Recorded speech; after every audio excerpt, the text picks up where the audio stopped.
他每晚都会用听诊器偷听隔壁的小情侣，但这次的声音却比往常更加劲爆。于是忍不住的他在墙上钻了个洞，把一个迷你摄像头塞了进去。但是他看到的画面跟你想的完全不一样。只见隔壁几个男人正在殴打一名小弟，甚至还将人绑在了桌子上。小弟被吓得不停解释，说自己只是把抢银行的事吹嘘给了女朋友听，但并没有说要抢哪间银行，也绝对没有透露给其他人。看着如此诚实又愚蠢的小弟，黑老大直接将螺丝刀插进了他的大腿。偷窥的男人被这一幕吓坏了，拿起手机就想要报警，但很快又陷入了犹豫，因为黑老大此时又告诉小弟说，你把消息透露给警察局长都没事，因为就是他指使我去抢的银行，但偏偏非要说给你的女朋友听，你难道不知道女人一般都是大喇叭吗？说着黑老大一锤子就敲在了他头上。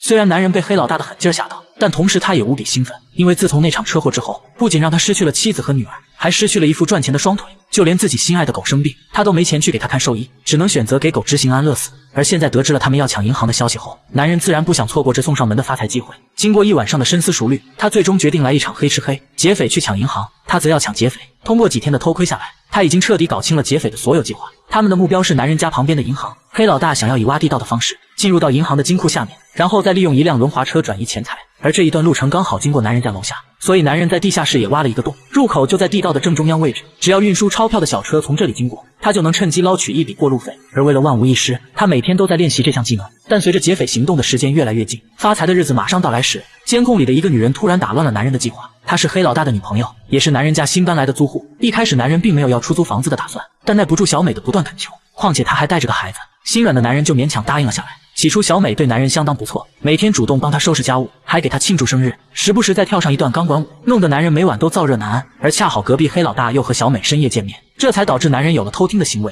当时他根本就没往小美的身上想，但现在通过监控看清楚了一切，他才得知自己招来了一匹狼。不过想想也对，毕竟黑老大连抢银行都能计划得明明白白，怎么可能会不知道他的存在呢？不过好在他是个没有双腿的残疾人，黑老大谅他也造不成什么威胁，所以干脆就只让小美前来监视他。而想明白了这一点，男人的顾虑也随之消失了。毕竟对付一个弱女子的办法还是蛮多的。最终他用下药的方式迷晕了小美，还将人五花大绑在了床上。他拿出黑老大杀死小弟的视频，想让小美彻底看清他心爱的男朋友，但没想到小美对此却不以为意，甚至说黑老大做这一切都是有苦衷的。见他如此执迷不悟，无奈的男人也不好说什么，反正就先这样绑着吧，只要不影响他的计划就行。但千算万算还是忽略了一个人，那就是小美的女儿。这孩子搬来后一句话没说过，而且看着还不太聪明的样子，所以男人就没把她放在心上。可没想到女孩竟然顺着他挖的洞一路跑到了隔壁劫匪的老巢，这要是被黑老大发现，那他要截胡的计划肯定暴露，甚至还有可能会丢了小命。不过好在女孩的警惕性很强，听到脚步声的她连忙躲了起来，这才没有被回来的人发现。而男人一直在忐忑地盯着监控，本来只是想观察女孩的动态，结果却意外发现了个惊天秘密。原来当初黑老大说是警局局长让他偷的银行，这件事并不是吹牛，他们两个还真是合作关系。局长可以在行动结束后帮他们跑路，黑老大则要在事后跟局长五五分赃。而这次局长来是要交代一件重要的事，就是银行里有几个保险柜千万不能动，因为它的主人是局长都惹不起的存在。简单点说就是谁动谁死。不过这跟男人的关系不大，他现在只担心藏起来的小女孩。好在局长和黑老大聊完后就纷纷离开，男人见状赶紧把女孩拉了回来，可刚把她安抚好，小美这边又出了新问题，因为她这几天被绑在床上，每次黑老大来电话她都不肯配合，这样下去肯定会引起对方怀疑。无奈之下，男人只好拿出自己的杀手锏，是一段提前录好的音频，这里面不仅藏着个大秘密，还包含着全片最关键的伏笔，而它的来历还要从小美搬进来那天说起。当时男人正在往饼干里注射药物，打算用这种方式给狗执行安乐死，可还没来得及喂给狗子，小美带着孩子就搬了进来，并且神奇的是，原本已经岌岌可危的狗子在看到女孩后竟然站了起来，而女孩也十分喜欢这个小狗。之后他俩每天都黏在一起，从不说话的女孩还跟狗说起了悄悄话。这一幕刚好被男人看到，于是好奇的他就在狗的项圈里藏了个窃听器，谁知却录进去一个魔鬼般的故事。女孩说她在4岁的时候被黑老大欺负过，完事后黑老大还威胁她不许告诉妈妈，不然就把她的嘴巴撕烂，而这就是女孩突然变成哑巴的原因。小美得知后彻底崩溃了，男人见状又趁机说道，只要你现在跟我合作，不仅会得到一大笔财富，我还会帮你解决掉黑老大，让你女儿彻底走出阴影。这个条件是小美无法拒绝的。最终她强忍着泪水挤出一丝笑容，给隔壁黑老大报了个平安。现在男人这边的隐患全都解决了。就在他等待行动的时候，没想到劫匪这边又出现了状况，他们挖地道时突然挖到水管，所以就只能拐着弯挖，但又害怕运输的小车走不稳，于是他们就换了个封闭式的小车，这下就不用害怕半路翻车的问题。但这却刚好把男人的计划给打乱了，并且他已经没有时间再制定新的方案，只能趁着劫匪们行动之前，先顺着地道爬到银行金库下方，把劫匪准备用来爆破的炸药转移到了水管上。接着他用工具一点点凿开地板，提前进入到了金库内部，专门找到局长口中不能动的保险柜，偷走了里面的所有钱财。因为他知道就算黑老大被抓也有局长保护，所以只有这个办法才能解决掉黑老大。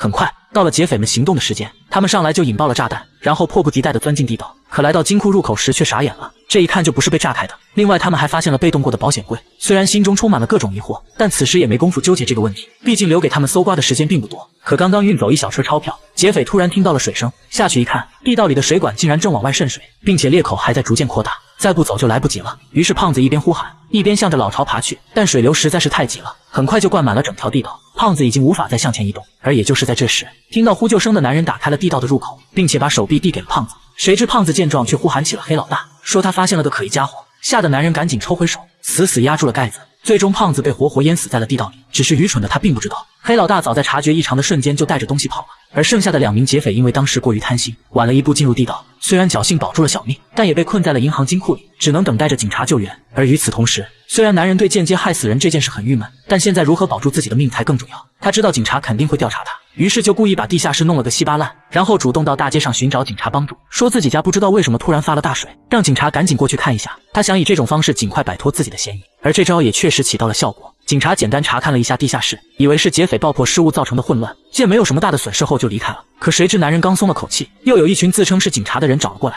打开门一看，竟然是隔壁黑老大假扮的。原来他想要跑路，这次来是要带走小美和小女孩的，所以一进来就打听他们的下落。男人说他们昨天就搬走了，去了哪里他也不知道。本想着把黑老大打发走，但故事还没有编完，小女孩突然从身后冒了出来。黑老大见状掏出手枪，然后示意男人往后看。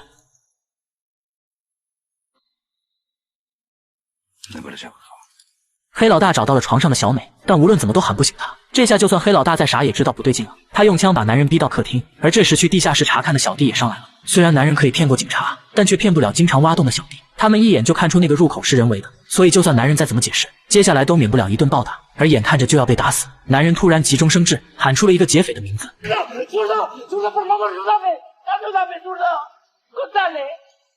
叫左撇子的小弟瞬间懵了，黑老大也傻了眼。男人见状又开始火上浇油，说这一切其实都是左撇子的安排。他告诉了我抢银行的所有计划，专门让我在这里偷你的钱。见黑老大还持有怀疑态度，男人又开始给他讲各种行动细节，包括只有他们几人才知道的小秘密。这下左撇子是跳进黄河也洗不清了，索性他也不解释了，直接掏枪射击。最终劫匪团伙就剩下了黑老大，他抱着弟弟的尸体伤心不已。可即便是这样，男人依旧没有还手的能力。不过有一个人可以，自从知道女儿被黑老大欺负过，小美就一直想要亲手杀了他，而现在机会终于来了。于是他捡起地上的手枪，毫不犹豫就扣动了扳机。现在所有劫匪全死了，然而故事还远远没有结束。还记得男人偷的那些钱吗？当局长发现钱没了后很是着急，但他又突然联系不到劫匪，于是找着找着就来到了男人家里。没想到进来就看见了一堆尸体。可让人意外的是，他在了解了全部情况之后，并没有要追究男人的责任，反而帮他处理起了残局，甚至还教男人清理血迹的方法。而男人一开始也很疑惑，但很快就明白了局长的目的，无非就是想拿回那笔丢失的钱。起初他还想着跟局长5-5分，但局长的回答却很干脆，直接用枪对准了母女俩。没办法，男人只能乖乖听话。可让所有人没想到的是，局长拿着钱刚要离开，突然犯了低血糖，于是在柜子里找到一罐饼干，不由分说的就往嘴里送。临走时还抓了一把放在兜里，殊不知这些饼干早就被男人注射了毒药，本来是给狗安乐死用的，结果却成了局长最后一顿早餐。汽车开到半路，他突然心脏衰竭，到死都没明白问题出在哪里。影片最后，虽然男人到头来还是穷得叮当响，但却收获了爱情，还多了个爱说话的女儿。比起那肮脏恶臭的金钱，这样的结局岂不是更加完美？